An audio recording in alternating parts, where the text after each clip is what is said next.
오늘 하나님께서 우리에게 주시는 말씀은 구약성경 열왕기상 18장 41절로부터 46절까지 말씀입니다.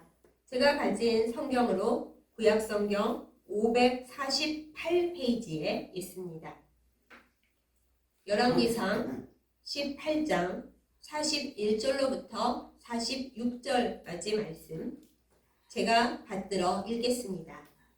엘리야가 아합에게 이르되 올라가서 먹고 마시소서. 큰 비 소리가 있나이다. 아합이 먹고 마시러 올라가니라. 엘리야가 갈멜산 꼭대기로 올라가서 땅에 꿇어 엎드려 그의 얼굴을 무릎 사이에 넣고 그의 사환에게 이르되 올라가 바다 쪽을 바라보라. 그가 올라가 바라보고 말하되 아무것도 없나이다. 이르되 7번까지 다시 가라. 7번째 이르러서는 그가 말하되 바다에서 사람의 손만한 작은 구름이 일어나나이다. 이르되 아합에게 말하기를 비에 막히지 아니하도록 마차를 갖추고 내려가소서 하라 하니라. 조금 후에 구름과 바람이 일어나서 하늘이 캄캄해지며 큰 비가 내리는지라. 아합이 마차를 타고 이스라엘로 가니 여호와의 능력이 엘리야에게 임하매 그가 허리를 동이고 이스라엘로 들어가는 곳까지 아합 앞에서 달려갔더라. 아멘. 기도하겠습니다. 우리의 힘과 소망이 되시는 아버지 하나님, 이제 1년의 3분의 2가 지나고 가을이 된 9월의 첫 주일 하나님 앞에 예배드리며 말씀을 나누게 하심을 감사드립니다. 계절이 바뀔 때 우리 역시 하나님 앞에 새롭게 되게 하여 주옵소서. 말씀으로 우리를 씻어주시되 말씀의 진리와 그 뜻을 온전히 알아 깨우치도록 우리에게 거룩한 지혜를 주시고 그 말씀이 우리의 삶 속에서 살아 역사하는 놀라운 기적을 허락하여 주옵소서. 예수님의 이름으로 간절히 기도드렸사옵나이다. 아멘. 요즘은 날씨가 참 오락가락합니다. 기상청이 있어서 날씨 예보를 해주는데도 사실은 기상청 예보가 항상 더 이상합니다. 비올 확률이 70%에서 80%입니다. 이렇게 말하면 우리가 우산을 70%에서 80%만 잘라서 가지고 나갈 수도 없고 애매합니다. 때로는 기껏 비가 온다고 해서 우산을 잘 챙겨 나갔는데 비는 오지 않고 햇빛이 쨍쨍한 날도 많습니다. 거꾸로 오늘은 날씨가 맑습니다. 그래서 옷도 산뜻하게 입고 우산을 안 가지고 나갔는데 갑자기 천둥 번개가 치면서 비가 막 쏟아질 때도 있습니다. 낮에 돌아와서 뉴스를 보면 기상청 예보와는 달리 갑자기 소나기가 막 내렸는데 우리도 예측할 수가 없었다. 이렇게 말을 합니다. 화가 나지만 어쩔 수가 없습니다. 날씨가 실제로 그렇게 엉망진창이고 지구가 이상해지기 때문에 아무도 한치 앞을 내다볼 수 없기 때문입니다. 어떤 분들이 우스갯소리로 하시기를 기상청 날씨 예보를 믿느니 내 팔다리 신경통을 믿는 게 더 정확하다. 이런 말씀도 하십니다. 우리는 오늘 말씀 속에서 비 이야기를 하고자 합니다. 엘리야와 아합 왕이 있던 북이스라엘의 그 어느 옛적의 날에 그때도 참 날씨 때문에 힘들었습니다. 예보할 수 있는 사람은 아무도 없고 오직 하나님께만 우리가 날씨를 여쭈어 보고 하나님께로서만 응답을 받을 수 있는 그런 시대였죠. 아합 왕이 하나님을 사랑하지 않고 우상 숭배를 열심히 하면서 하나님보다는 돈을 많이 가지고 온 옆에 나라에서 온 왕비 이세벨의 말에 따라 움직였기 때문에 북이스라엘 전체가 고통을 당하던 때였습니다. 하나님께서 엘리야 선지자를 통해서 이 오늘의 배경 몇 년 전에 3년 전에 말씀하시기를 이제 비가 오랫동안 오지 않을 거다 그렇게 예보를 하셨죠. 아합은 그 말을 아무렇지도 않게 그냥 넘어가 버렸지만은 사실 그날로부터 3년 세월이 다 가도록 북이스라엘에 비 한 방울 내리지를 않았습니다. 그동안 엘리야 선지자는 호의호식하면서 편하게 살았냐? 그렇지도 않습니다. 엘리야 선지자도 똑같이 고생을 했습니다. 처음엔 그리 시냇가에 숨어 살면서 시냇물 마시고 까마귀가 물어다 주는 그 빵을 먹으면서 살았습니다. 물론 하나님께서 시키신 거였죠. 근데 하나님께서 계속 그렇게 살게 놔두시지도 않았습니다. 나중에 그릿 시냇가가 많으니까는 하나님께서 그래 이제는 이 나라에 물 구할 데가 없으니까 너는 저기 사르밧에게 가서 과부에게 얹혀 살아라. 뭐 이런 말씀까지 하셨습니다. 엘리야에게 그것은 참 수치스러운 말씀이었겠지만 하나님 뜻을 따라 그렇게 했습니다. 그렇게 오랜 날들이 지나고 오늘 우리가 읽지는 않았습니다만 열왕기상 18장을 시작하는 첫 말씀에 보면 오랜 시간이 지나고 3년쯤 되었을 때 이렇게 말씀을 시작했어요. 우리가 드라마를 보거나 영화를 볼 때 어떤 장면이 나온 다음에 휙 바뀌면서 3년 후 뭐 이렇게 나오죠. 마리아 화면이 휙 바뀌어서 3년 후지만 그 3년 사이에 사람들이 얼마나 많은 일들을 겪고 많은 생각을 하고 때로는 많은 고생을 했겠습니까? 엘리야 선지자를 비롯해서 북이스라엘 사람들이 다 그렇게 가뭄에 시달리면서 대체 비가 언제 올까 고생을 하면서 지낸 그 3년이었습니다. 그런데 오늘 드디어 3년 만에 북이스라엘에 비가 오게 된 날입니다. 그 날에 어떤 일들이 있었는지 우리가 그 전후의 사정을 함께 성경을 보면서 말씀을 나누어 보려고 합니다. 굳이 왜 이 말씀을 전후로 나뉘어서 살펴보느냐라고 물으신다면 우리가 이 말씀에 대해 잘 아는 것 같으면서도 오해하고 있는 부분이 많아서 그렇습니다. 우리가 말씀의 은혜를 받을 때 그냥 기도해서 알게 된 것만큼 성령 충만하게 은혜 받는 것도 참 좋습니다만 이왕이면 배경을 제대로 알고 그때 그런 일이 있어서 그런 상황이 있어서 그렇게 된 거구나 하고 알면은 훨씬 좋겠죠. 그래서 저는 오늘 이 말씀을 제대로 그 당시에 이스라엘 상황에 맞추어서 앞뒤를 살펴보고 함께 은혜를 나누고자 합니다. 오늘 말씀의 앞부분을 우리가 굉장히 잘 알고 있는 유명한 일로 우리가 잘 기억을 하고 있습니다. 엘리야 선지자가 갈멜산에 올라가서 850명이나 되는 바알과 아세라 선지자들과 상대해서 하나님께 기도하여서 하늘에서 불을 내리는 놀라운 기적을 베푼 것이 바로 전 말씀이죠. 저도 방금 실수했고 우리 모두가 자주 실수하는 말, 엘리야 선지자가 하늘에서 불을 내린 것이 아닙니다. 엘리야 선지자가 하나님께 간절히 기도하고 제단에 물을 막 부었는데도 불구하고 하나님께 기도하여서 하나님께서 하늘로부터 불을 내려 응답해 주셨다. 이게 정확한 표현이죠. 그렇습니다. 엘리야 선지자가 불을 내린 것이 아니라 하나님께서 엘리야 선지자의 기도에 응답을 해 주신 거죠. 그 하루 왼종일 엘리야 선지자는 바알과 아세라 선지자들, 그리고 선지자를 할 수도 없죠. 바알과 아세라를 섬기는 자들, 그리고 구경거리가 났다고 몰려들어온 북이스라엘의 많은 백성들, 그리고 일이 어찌 될까 하고 쳐다보고 있는 아합 왕과 그 신하들 앞에서 사실은 참 영적으로 피곤했을 것입니다. 그리고 그 하늘로부터 하나님의 불이 내려온 것이 거의 오후 늦게였기 때문에 그때부터 엘리야 선지자는 또 할 일이 있어서 더 힘이 들었을 거예요. 하지만 이 모든 상황을 엘리야 선지자는 하나님께서 부어주신 능력, 성령의 능력만으로 이끌어가고 있었습니다. 850명이나 되는 거짓 선지자들을 다 백성들과 합쳐서 깨끗하게 없애버린 이후에 이제 정말로 엘리야 선지자의 해야 할 일이 시작됩니다. 바로 하나님께 간절히 기도해서 하나님께서 주시는 큰 은혜의 비를 이 북이스라엘 땅에 내리게 하는 것, 그것이 사실은 엘리야 선지자가 이 갈멜산에 올라와서 해야 했던 가장 중요한 일이었습니다. 우리가 생각하기에 아니 그러면 850대 1로 싸워서 하늘에서 쫙 불이 내려온 다음에 곧 이어서 엘리야 선지자가 자 여러분 보십시오. 하나님은 이렇게 놀라운 하나님이십니다. 이 불을 내려주셨으니 바로 이어서 비가 내리게 하겠습니다. 짜잔짠 하면 얼마나 멋있었을까요? 그런데 하나님은 그런 하나님이 아니시고 엘리야 선지자도 그렇게 하나님의 일을 하지는 않았습니다. 엘리야 선지자가 이 모든 격리 과정을 마친 후에 오늘 말씀의 첫 부분에 아합 왕에게 이렇게 말합니다. 이제 저녁 때가 되었으니 저녁 식사를 하러 가세요, 왕이시여. 그리고 안심하세요. 큰 비 소리가 있습니다. 라고 얘기를 합니다. 큰 비 소리가 있다고 했어요. 그런데 사실 여러분, 큰 비 소리가 나면 뭐 엘리야 선지자 귀에만 들리겠어요? 주변 사람들이 다 들을 수 있을 거 아니에요. 그런데 사실대로 말씀드리자면 이때 큰 비 소리는 아무의 귀에도 들리지 않았습니다.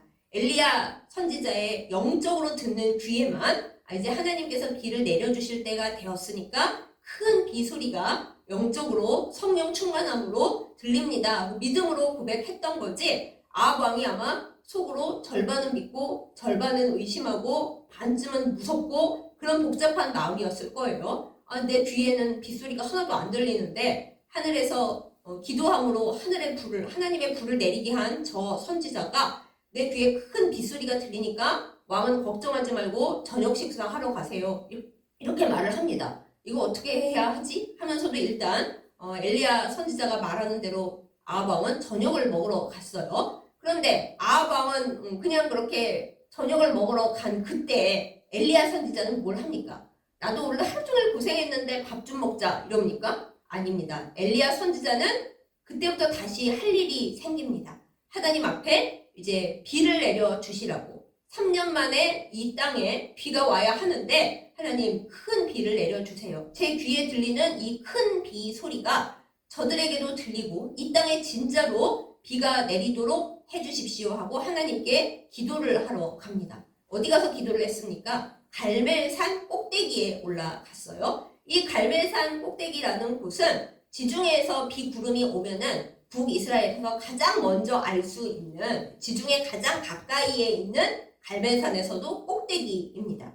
엘리야 선지자가 갈멜산에서 850대 1로 싸운 이유도 그곳에서 비가 내릴 때 가장 금방 알 수 있는 곳이었기 때문에, 그리고 갈멜산이 원래 아주 비 올 때는 풍요로운 곡식이 잘 자랄 수 있는 그런 산이었기 때문에 거기서 영적으로 싸운 거거든요. 그래서 이제 다 850명 없애버린 후에 엘리야 선지자는 아유 큰일 했으니 나도 이제 쉬어야지, 그런 게 아니라 이제부터 정말 중요한 일이다 하고 갈멜산 꼭대기로 올라가서 아합 왕은 밥 먹으러 갔는데 본인은 기도를 간절하게 했습니다. 그 기도하는 자세에 대해서 오늘 성경에서 우리에게 알려줘요. 머리를 무릎에 사이에 넣고 간절히 기도를 했다.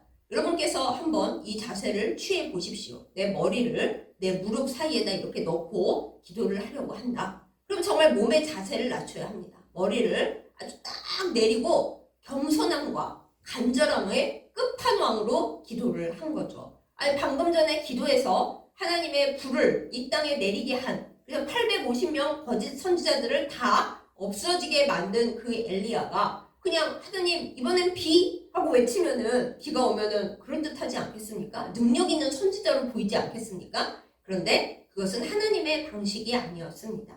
엘리야 선지자가 하나님께서 말씀하신 비를 이 땅에 오도록 하기 위해서는 말 한마디로 된 것이 아니라 본인이 아주 간절하게, 그럴 수 없는 간절함과 겸손함을 담아서 하나님 앞에 간절하게 주님 비가 와야 합니다. 비를 내려주세요 하고 기도를 해야 했다는 것입니다.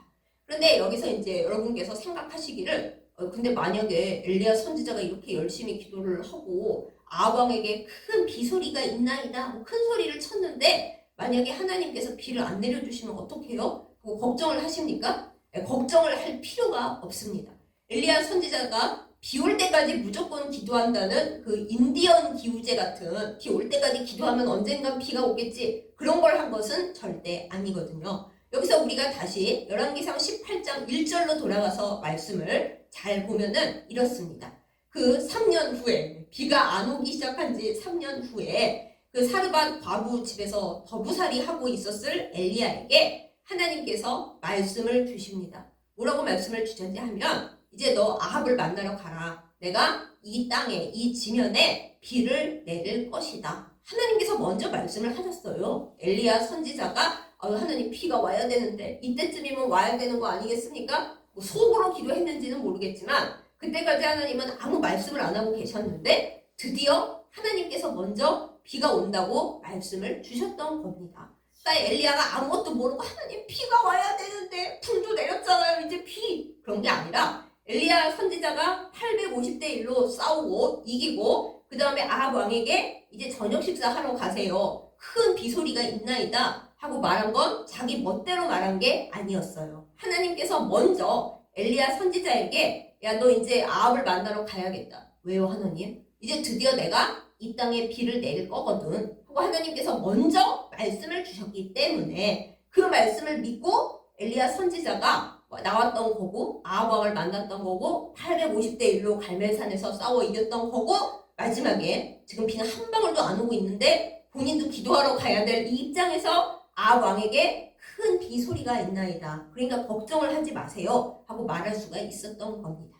여기서 우리는 기도의 비밀을 하나 알게 됩니다. 여러분, 우리가 원하고 우리가 간절하다고 그냥 하나님 앞에 땡깡 치면서 하나님 제가 기도하는데 이루어 주셔야죠. 하나님이 응답해 주실 때까지 저는 무조건 여기 앉아 기도합니다.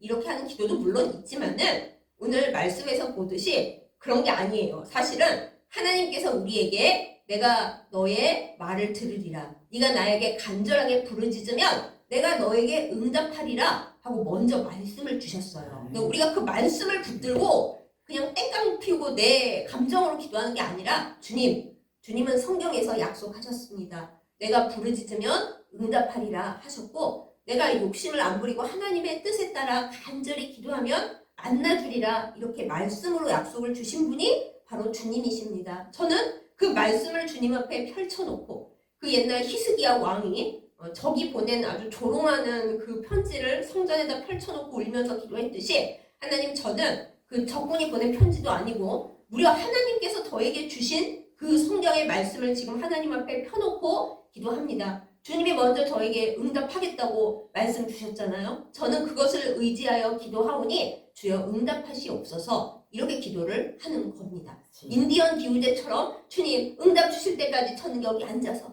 이게 아니라 주님은 분명히 응답하신다고 저에게 성경으로 약속하셨습니다. 저는 그 말씀에 의지하여 하나님 앞에 기도합니다. 이것이 우리의 기도가 되어야 합니다. 대선지자 엘리야도 하나님께서 먼저 말씀을 주셨기 때문에 하나님이 이제 비를 내린다고 하셨구나. 그것이 내 귀에는 큰 비소리니까 나는 하나님의 그 약속을 힘입어서 기도합니다 하고 죽어라 기도를 했던 거예요. 그런데 여기서 엘리야 선지자가 하나님이 비 온다고 약속하셨으니까 저는 이제부터 주님이 비를 주십니다. 한마디만 할 테니 비를 내려주세요. 그렇게 되어 있지 않았습니다. 오늘 우리 말씀에 보잖아요. 엘리야 선지자가 무릎 사이에 머리를 넣고 간절하게 산 꼭대기까지 올라가서 기도를 합니다. 그러면서 자기 사환더러 부탁을 합니다. 얘야, 나는 여기 앉아서 간절히 기도하고 있을 테니까 너는 저기 지중해 쪽에서 비 구름이 오는지 안 오는지 지켜보고 오너라. 그래서 이제 사원이 쫄랑쫄랑 갔어요. 아이고 선지자님, 근데 날씨가 쨍쨍 맑기만 하고 도대체 구름이 한 개도 없는데요? 네, 그저 맑기만 합니다. 근데 엘리야 선지자가 실망하지도 않고 놀래지도 않고 그래? 그러면은 내가 기도를 할 테니까 너는 7번까지. 성경에서 7번이란 완전한 수예요. 말이 7번이지 진짜 1번, 2번, 3번, 4번, 7번 이게 아니라 그냥 한없이 가보라 라는 뜻이었을 수도 있어요. 물론 진짜 7번이었을 수도 있죠. 너는 지금 2번, 3번 가서 구름이 없는데요? 이러지 말고 7번까지 적어도 7번까지 가서 봐봐. 지중해로부터 비구름이 오는지 안 오는지 7번까지 가서 보고 와. 이렇게 말씀을 합니다. 그동안 엘리야 선지자는 놀고 있거나 밥을 먹거나 자고 있었던 게 아닙니다. 하나님께 기도하여 좀 전에 하늘에서부터 불이 내려오는 그 놀라운 일을 백성들에게 보여준 그 엘리야 선지자가 이번에도 역시 혼자 앉아서 무릎 사이에다 머리를 쳐박고 간절히 기도를 합니다.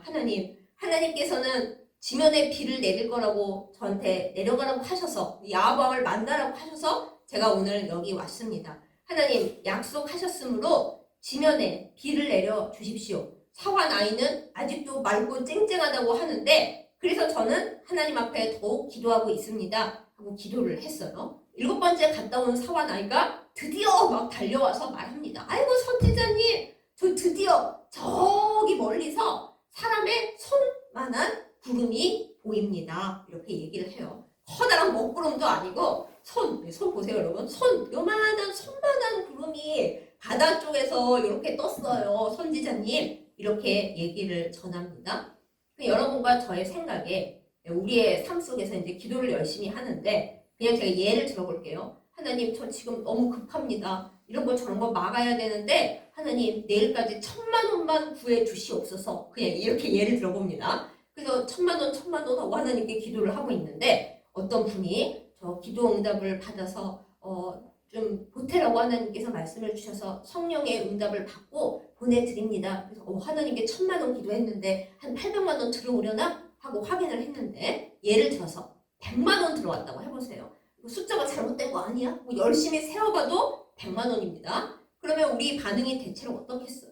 하나님, 제가 1,000,000원을 기도했는데 하나님이 영자를 잘못 세셨나요? 저 1,000,000원을 원하는데 100만원만 주시면 저 어떡해요? 우리 반응이 대체 그렇잖아요. 근데 그게 아닙니다. 이 손만한 구름을 봐도 알 수가 있듯이 아이고 하나님께서 마중물로 제 기도에 응답을 해주신다는, 맨날 돈만 달라고 하는 제가 참 하나님 앞에 죄송하고 믿음이 없지만은 하나님께서 드디어 내 기도에 응답을 하시고 부어주기 시작하셨다는 것을 마중물로 보고 하나님 너무 감사드립니다. 하나님 이것을 시작으로 하여 하나님이 그까지 1,000,000원이 아니라 하나님의 크신 은혜를 부어주실 줄을 믿고 더욱 기도하겠습니다 하고 열심히 기도를 해야 되는데 우리 대체로 그렇지가 못하죠. 아유, 하나님 급한데 이것만 주시면 저 어떡해요. 그런데 이 손바닥만한 구름, 손만한 구름을 한번 생각을 해보세요.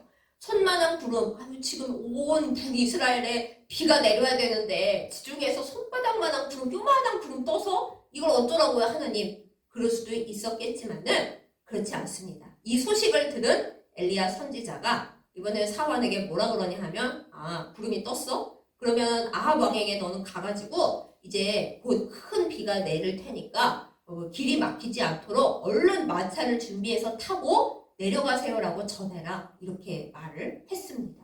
비가 오지 않았을 때부터 엘리야 선지자는 큰 빗소리가 있나이다 그랬어요. 이번에는 지중해 쪽에서 손만한 구름, 요만한 구름이 떴다고 했더니 큰 비가 와서 마차가 막히지 않게 얼른 준비하고 내려가시라고 그렇게 전하라고 했어요. 그렇습니다. 하나님 앞에 우리가 믿음을 갖는다는 것은 눈에 보이는 크기만 보지는 않는다는 것을 의미합니다. 하나님께서 우리에게 뭔가를 주실 때 처음부터 큰 것을 떡 주시면은 참 좋겠지만은 대체적으로 우리가 경험하는 하나님은 그렇게 주시지 않습니다.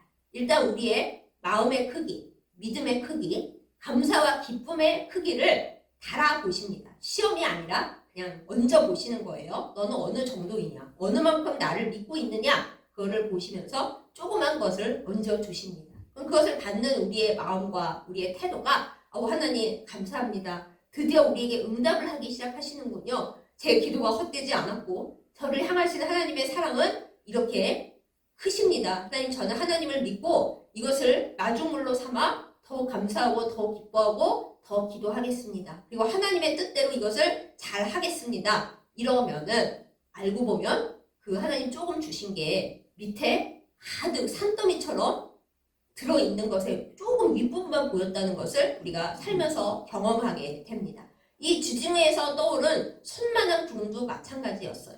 많은 사람들이 이야기합니다. 이 갈멜산 산 꼭대기에 서서 볼 때 저 바다에서 오는 요만한 구름이라도 여기 서서 보니까 요만하지 실제로 지중해 저쪽으로부터 북이스라엘로 들어오는 구름은 이따만 했다라는 거예요.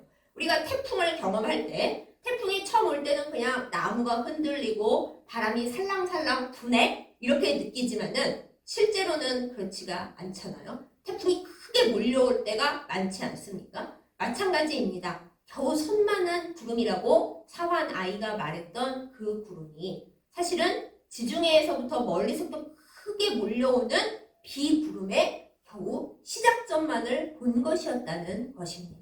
사랑하는 여러분, 우리가 하나님을 기대하고 하나님께서 우리에게 주시는 것을 기대할 때 우리 눈에 보이는 크기, 지금 우리 눈에 보이는 거, 지금 이 시간 내가 경험하는 것이 요만큼이라고 해서 하나님이 우리에게 요만큼만 응답하신다는 생각, 그 생각은 하지 말도록 하십시다.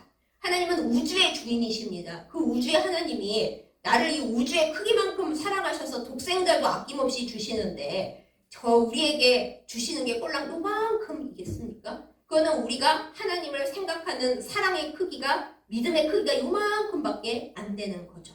그래서 이 비가 내릴 때도 사실 하나님께서 약속하신 비 아니에요. 약속하신 비. 약속하신 비. 3년 만에 오는 약속하신 비가 구름이 요만하다고 해서 진짜 요만하겠냐고요. 그렇지 않습니다. 그리고 엘리야 선지자는 누구보다 그것을 잘 알고 있었기 때문에 사와 나이가 구름이 손만하게 떴어요 라고 얘기하자 바로 아합 왕에게 전달을 하기를 비가 아주 많이 와가지고 마차가 못 갈 수가 있으니까 비 오기 전에 얼른 내려가세요 라고 말할 정도로 하나님의 뜻과 하나님의 계획에 큰 것을 미리 믿음으로 성령으로 바라보았다는 것입니다. 사랑하는 여러분, 우리도 하나님 앞에 이런 크기의 믿음을 소유하는 하나님의 백성이 되기를 예수님의 이름으로 간절히 축복합니다. 아멘. 하나님이 어떤 분이십니까? 온 우주를 만드신 크신 하나님입니다. 우리의 생각을 하나님 크기에 맞추면 좋을 텐데 우리는 그렇지가 못하고 하나님을 우리 크기에 맞추려고 애를 쓰다가 갖가지 슬픈 생각과 낙심되는 생각에 휘말리는 거죠. 우리가 엘리야를 바라볼 때 여러 가지가 크게 놀랍지만은 엘리야는 하나님을 생각하면서 물론 나중에 낙심할 때도 있긴 있었습니다만 하나님을 볼 때 자기 수준으로 생각하지 아니하고 하나님 수준으로 자기의 믿음을 키워나가려고 애를 썼습니다. 그러니까 비 한 방울 안 내릴 때도 큰 비 소리가 있나이다 하고 말할 수 있었고 손만한 구름 떴는데도 이제 비구름이 막 닥쳐올 텐데 마차가 막히지 않게 빨리 내려가라고 왕에게 전해라. 그럴 수 있는 믿음이 있었던 거죠. 그리고 그 사이사이에 엘리야가 하나님이 비 내려주실 테니까 뭐 나는 상관없어 이러지 않고 간절하게 너무나 간절하게 자기의 자세를 낮추어서 기도를 열심히 했다는 것도 우리는 잊어서는 안 됩니다. 부디 우리도 엘리야 같은 믿음으로 자라나갈 수 있어야겠습니다. 그런데 여기서 제가 잠시 삼천포로 빠지겠습니다. 엘리야 선지자가 이토록 열심히 복음 분포하면서 열심히 기도하고 열심히 하고 있을 때 아합 왕은 대체 뭘 하고 있었을까요? 엘리야 선지자가 크게 배려를 해서 하루 종일 힘들었죠. 이제 가서 저녁 잡수세요. 빗소리가 있으니까 좀 있으면 비가 올 거예요. 얘기해서 배려해서 가서 밥 먹고 있다가 그 다음에는 엘리야 선지자 사환이 와가지고 이제 곧 큰 비가 내릴 테니까 마차 타고 빨리 내려가세요. 그 얘기까지 해줬는데 그 뒤에 이어지는 성경 말씀을 보면 아합 왕은 참 게으르고 말도 참 안 듣고 불순종하는 사람이었습니다. 뒤에 보면은 이제 아합이 마차를 타고 이스라엘로 들어간다고 하잖아요. 그런데 엘리야 선지자는 어디에 있습니까?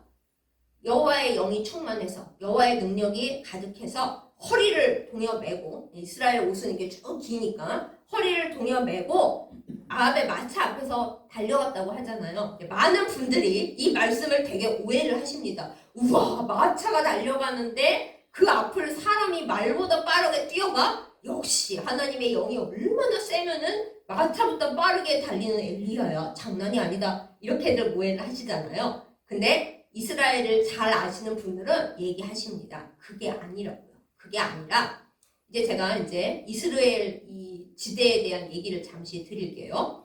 아합 왕의 겨울 궁전이 있는 이스라엘 지역은 이스라엘이 아닙니다. 이스라엘 평원 지역은 산과 산 사이에 있는 골짜기면서도 좀 나지막한 평야가 펼쳐져 있는 그런 지역입니다. 굉장히 비옥해서 농사를 많이 짓고 요즘에도 이스라엘의 빵 바구니라고 불릴 정도로 곡식이 많이 나오는 지역이었습니다. 그런데 이 지역 땅이 어떠냐 하면 이스라엘을 구성하고 있는 대부분의 돌멩이가 석회암이거든요. 그래서 이제 회칠한 무덤 얘기가 많이 나올 정도로 이스라엘 사람들은 집을 이 석회암으로 지었습니다. 근데 이 석회암이 땅 속에서 오랫동안 이제 부스러지고 뭐 바람이 불어서 풍화되고 하고 나면 나중에는 어떤 재질이 되냐 하면 테라로사라고 불리는 아주 색깔이 검으면서도 붉은 찐득찐득한 점토 같은 재질로 바뀐다고 해요. 애들이 차릉놀이 하시는 거 보셨죠? 하는 거 끈적끈적한 그런 진흙으로 하잖아요. 그런데 그런 진흙으로 바뀌는데 그 진흙의 특징, 물이 오면은 물을 가득히 머금습니다. 그런데 그 물이 잘 빠지지도 않고 물을 꼭 붙들어 매고 있는 게 바로 그 흙이었다고 해요. 그런데 이 흙이 이제 이 이스라엘 평야 지역에 넓게 펼쳐져 있으니까 한번 비가 많이 오기 시작하면 이 이스르엘 지역은 아주 물로 꽉 차고 찐득찐득한 진흙으로 변해서 진흙탕이 돼가지고 마차가 바퀴가 빠져가지고 빨리빨리 나갈 수가 없는 그런 특징을 가지고 있었습니다. 지금도 그렇다고 해요. 게다가 이제 산에 있고 산 밑에 있는 평원 지역이니까 비가 오면 어떻겠어요? 우리 요즘 늘 경험하고 있죠. 산사태가 위험하고 홍수가 걱정되오니 그 근처에 계신 분들은 빨리 피하시기 바랍니다. 안전문자 늘 받잖아요. 그런 것처럼 이 이스라엘 평원을 지나가는 기손강도 아니에요. 우리 성경에 기손 시내라고 많이 나오잖아요. 그 기손 시내는 비가 조금만 많이 왔다 하면 바로 범람을 하는 그런 시내여서 비가 많이 온다. 그 주변의 산지에서 물이 내려온다 하면 이 이스라엘 지역은 그야말로 홍수지대가 돼가지고 땅이 끈적끈적해서 아무도 지나갈 수 없는 그런 일이 자주 있었다고 합니다.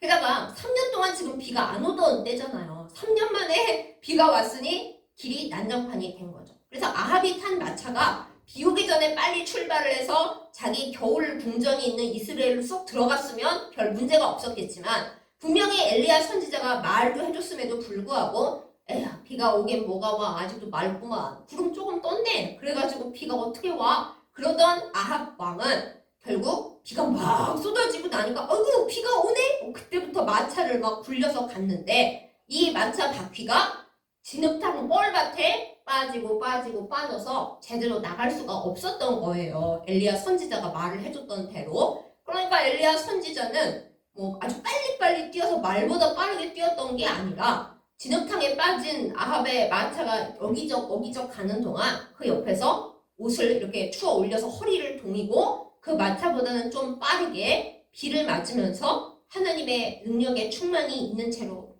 감사하면서 앞서 달려갔다는 것입니다. 여러분, 엘리야 선지자가 성령 충만해서 갑자기 엄청나게 빠르게 뛰었다. 그 얘기가 아니에요. 그 얘기가 아니고 아합 왕이 어찌나 게을러 터지고 불순종하고 말을 안 듣는지 비가 올 때 마차가 뻘밭에 빠져가지고 어기적거리고 있을 때 엘리야 선지자는 자기도 발이 폭폭 빠져가는 진흙벌에서도 이 비가 3년 만에 내린 것을 기뻐하면서 하나님의 능력으로 충만해져서 나름대로는 뛰어가면서 달려갔더라 이 말씀입니다.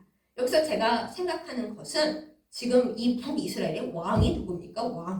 왕은 아합왕인데 어떤 노력도 하지 않고 있잖아요. 뭐 비도 안 오는데 밥 먹으러 가. 빨리 내려가라는데 마차는 느리작거리고 있어. 이거 어찌하면 좋습니까? 무슨 왕이 이렇습니까? 그런데 엘리야 선지자는 고생이란 고생은 혼자 다 하면서도 하나님께로부터 기도로 제단에 불 내려오도록 해. 그 다음에는 쉬지도 못하고 또 비가 올 때까지 노심초사하면서 간절히 기도해. 그 다음에 이제 비가 오니까 왕은 비가 오네? 마차 타고 그냥 가는 와중에 엘리야 선지자는 하나님 이 땅에 비를 내려주셔서 감사합니다. 하나님 기도에 응답해 주셔서 이 비를 오게 해주셔서 너무 감사합니다 하면서 그 장대비를 맞으면서도 진흙벌밭을 뛰어갔다라는 것입니다.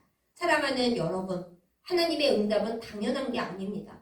하나님이 주신다고 했고 내가 기도했으니까 응답은 당연해? 그렇지 않습니다. 하나님께서 언제 비를 주실지 그건 아무도 몰라요. 하나님께 주권이 있고 비 올 시기는 하나님이 결정하신다는 것을 이 땅에 보여주시기 위해서 하나님은 엘리야 선지자에게 기도하게 하셨습니다. 그냥 엘리야 선지자가 정한 때 비가 오면 사람들이 엘리야 선지자가 훌륭한 줄로 착각하잖아요. 그렇게 안 했는데도 우리는 엘리야 선지자가 훌륭한 줄 알고 있잖아요. 그것이 아닙니다. 엘리야 선지자는 우리와 성정이 같은 사람이지만 하나님께서 그를 들어 쓰셨고 그가 하나님 말씀에 순종했고 하나님이 기도하라 하실 때 하나님이 비 오게 하실 때까지 기도한 그 사람이라서 그것이 훌륭한 점입니다.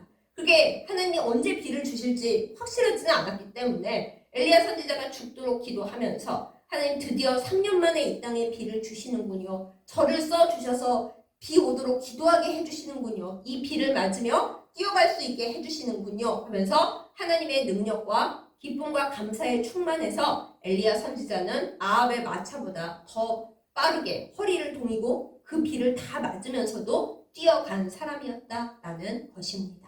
사랑하는 여러분, 오늘의 이 모든 상황을 우리가 머릿속에 그려보십시다. 큰 은혜의 비가 내리기 전, 그 이전에도 그 이후에도 사람들의 모습은 각기 달랐습니다. 거기는 하나님의 말씀을 들어서 열심히 행하는 사람이 있고 또는 믿거나 믿지 않거나 애매하게 그냥 상황을 지켜보면서 느리작거리고 있는 사람이 있고 그냥 성경에 안 나오는 지켜보기만 하던 사람들이 있고 또 성경에는 안 나오지만 엘리야 선지자와 더불어 열심히 기도했던 사람들도 있었겠죠. 은혜의 큰 비가 내리기 전과 내리기 후에 이렇게 아주 세심하고 복잡한 상황들이 있었습니다. 사랑하는 여러분, 여러분은 하나님의 큰 은혜를 기대하십니까? 기대하십니까? 기대하신다면은 하나님의 큰 은혜의 단비를 맞기 전 하나님의 말씀을 붙들고 주께서 주님의 때에 이왕이면 빨리 응답해 주시기를 엘리야 선지자처럼 간절히 믿고 기도하는 우리가 되십시다.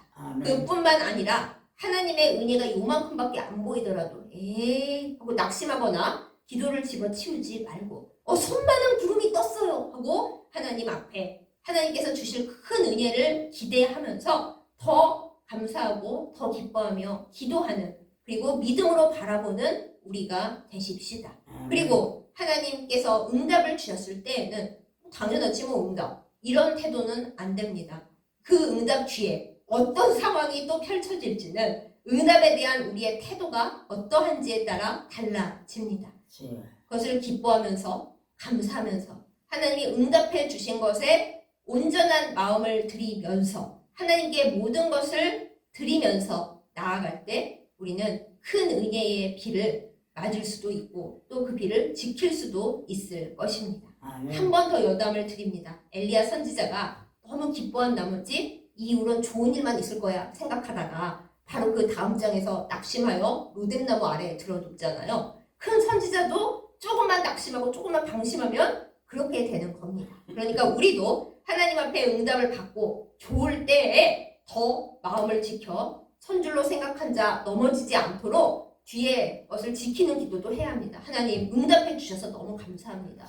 제가 감사와 기쁨을 주님 앞에 드립니다. 그런데 교만하지 않게 해주시고 악한 마귀에게 방심하지 않게 해주시고 한번 응답받았다고 영원히 응답받고 좋은 일만 있을 거라는 교만함에 빠지지 않게 해주시고 오늘 응답해 주신 하나님께 감사하면서 내일은 또 하나님과 함께 동행하고 대비하는 제가 되게 해 주십시오. 이렇게 기도하는 우리가 되기를 원합니다. 큰 은혜의 비가 오기 전 그리고 오고 있는 때 그리고 온 후 우리가 나아가야 할 길입니다. 이것이 하나님과 동행하는 우리의 자세입니다. 하나님의 큰 은혜의 비를 누리는 우리 모두가 되기를 예수님의 이름으로 축복합니다. 아멘. 기도하겠습니다.